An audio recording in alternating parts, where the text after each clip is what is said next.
Good afternoon, humans. This is Alter Ego. Today, let's deep dive in the book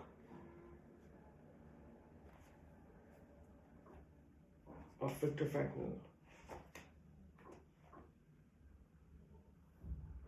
and the mind of Dr. Frankl. Viktor Frankl was a professor of neurology and psychiatry at University of Vienna. He spent almost around 3 years in Auschwitz and was tortured there by Nazis. So the book is about the meaning he found through the suffering. The book is hardly of 150 pages. It's divided into three parts: part 1, part 2, and part 3. Part 1 is hardly of 70 pages, and part 3 is of about like 20 pages. Remaining book is part 2. It talks about part 1 talks about the horror, part 2 talks about logotherapy, and part 3 talks about the tragic optimism. It's a very crisp and small book which can be readable over the years, and it's one of the very strong forces of books that you can read in your lifetime. Now, Victor says that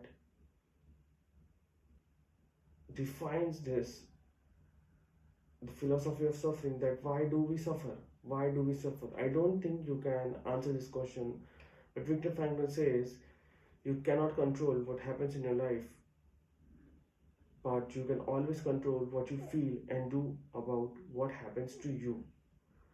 He says that there is an inner circle of spirituality which cannot be harmed by any person in any cases. Now he argues through this that 3 years he spent there and he survived that. Few people survived. He talks it through in a paradoxical way that if there is a meaning of life at all, then there must be a meaning in suffering. And he says suffering is an irradical part of life, even as fate and death. So you cannot alter it. You cannot. No matter what, you cannot alter that. So you need to ask some hard questions to yourself.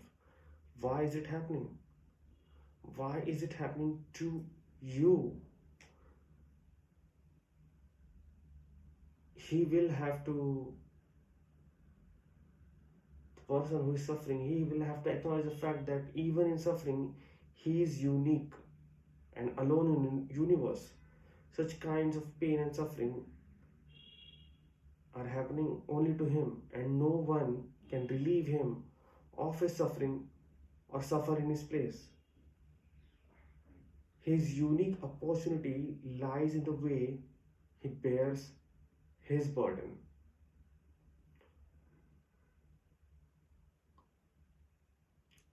Now, in the part 2, he defines a logotherapy.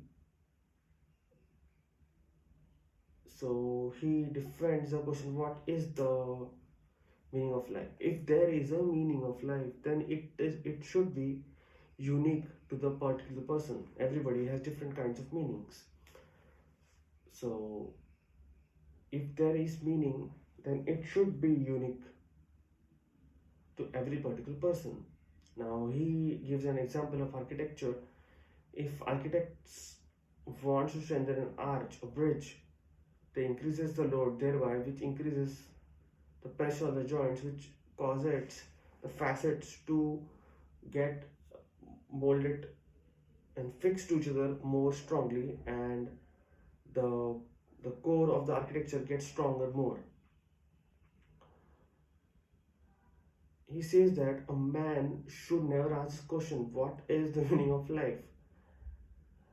Since we are asking this question on this spot in this video, but yeah, if a man is asking this question, what is meaning of life, then rather he must recognize that it is he who is asking this question. I'll propel this further, that if you are asking, then only you should be able to answer this question. Now, it can be anything at any point of time.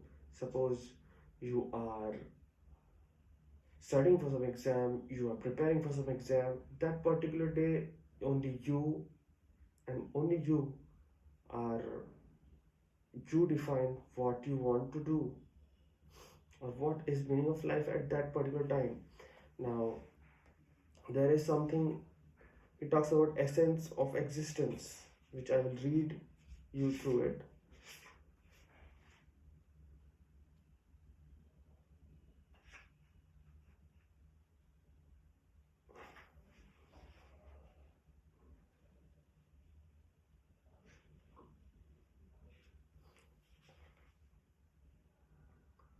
He says that this emphasis on responsibleness is reflected in the categorical imperative of logotherapy, which is live as if you were living already for the second time, and as if you had acted the first time as wrongly as you are about to act now.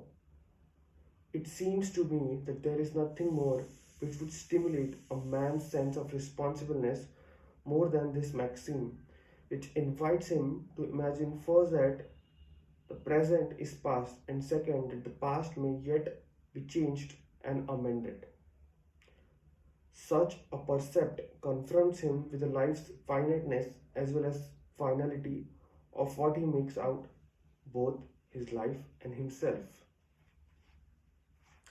This kind of maxim, if if read every year or like every day, it makes us believe that the past is present and you have got the second chance in life when this is the first chance.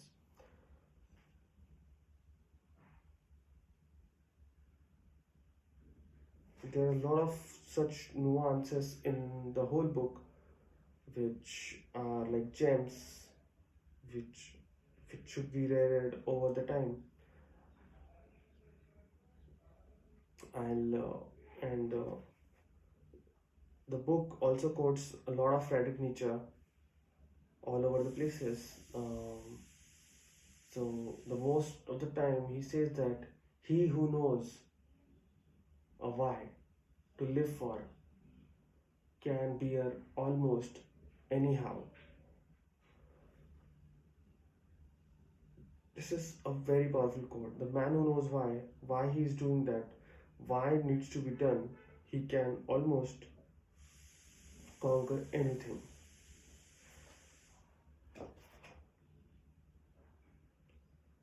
Thank you for listening to my review of this book.